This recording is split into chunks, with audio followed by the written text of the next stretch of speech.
What's up? Down to the last two sips. I'm gonna save those for the end. Good morning, everybody. It's Friday, I guess. It's time for the Friday rant. It's me, it's the Diva D.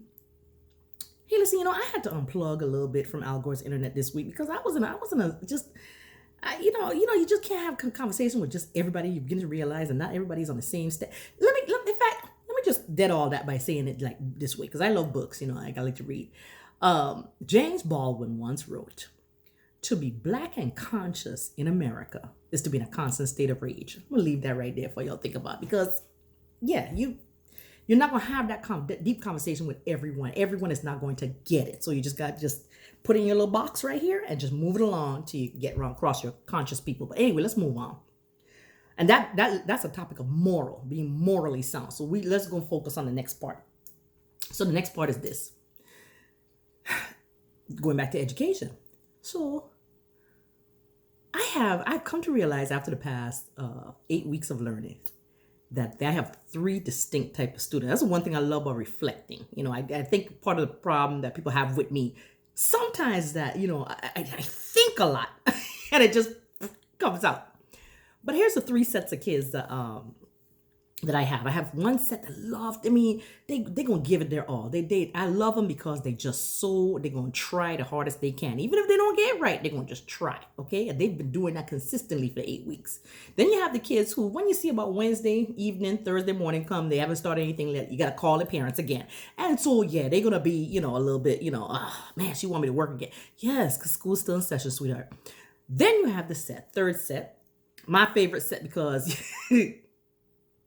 They coming at the very end with all the top three questions. Why my grade like this? Why I failing? And you ain't grade my work yet?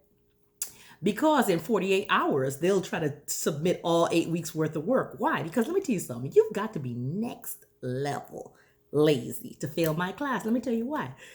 After the Zoom lesson and after the closed read and everything that we do, I turn around and I post the answer keys on my page, which allows you then, even if you made 2 attempts and you still got it wrong, I'm still going to give you the opportunity just to get the grade.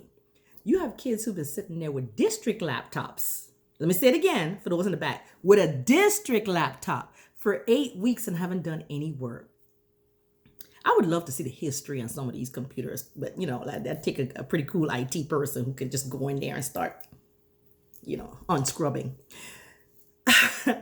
So now I have some kids who are, I'd say within 48 hours, I'm going to submit all my work now because I've just realized that once the teacher put the 0 in, because my zeros are real, I put them in. And now you've just woken up and realized, I guess I got to turn some work in. Yeah. Okay. So here's the question of morality is how fair is it to give that child a passing grade when the other kids have been doing all the work all this time? Or what grade should they really receive? Because is it fair to that? These are questions we have to ponder. And I understand the whole thing about equity and not everybody has access to the internet and have access to a laptop, or not everybody just have access to the materials. And I understand that. We have to look at it case by case. But it's not really fair when somebody has received.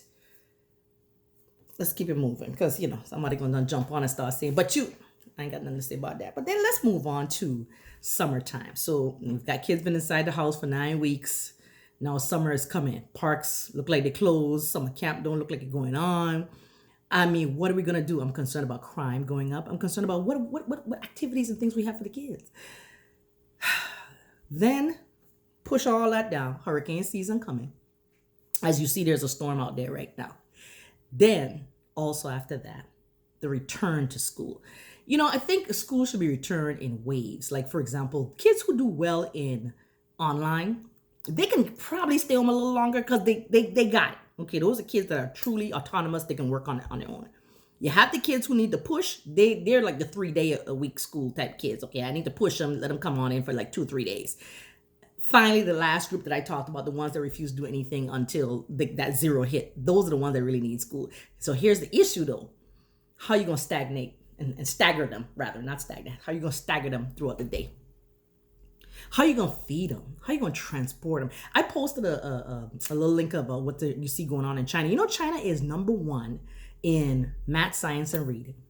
Why? Because discipline. But you know what? Let me back that up. It's not really discipline, It's a cultural thing. You know, when kids were raised to respect the elders, it's a totally different thing from versus somebody. I'm 12 years old and I want to cuss an adult out. So school gonna look a little more streamlined. They know how to stand at 6 feet apart. They understand the whole thing about, okay, stand here, do your cleaning hand, move on.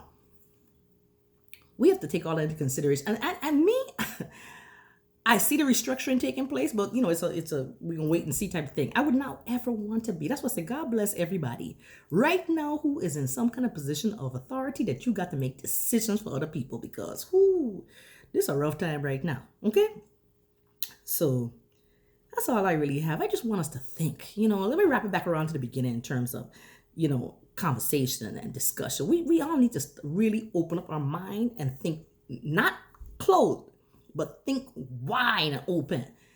Because what we do, one person's actions are truly ripple down and affect everybody else. One person saying, I don't care about what's happening to this race of people affects everybody else. One person saying, I'm not gonna wear the mask because I don't feel comfortable affects everybody else. One person making a decision that was not wise does affect other people. Keep that in mind, okay? That's all I really have. It's Friday. You know, if I had a swimming pool, I'd be jumping in the back. I mean, I just put on a bathing suit sometimes just because I feel like I just need to be on the beach.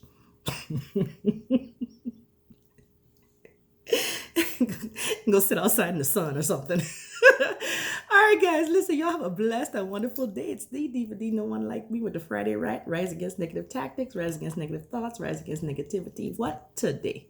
Be blessed.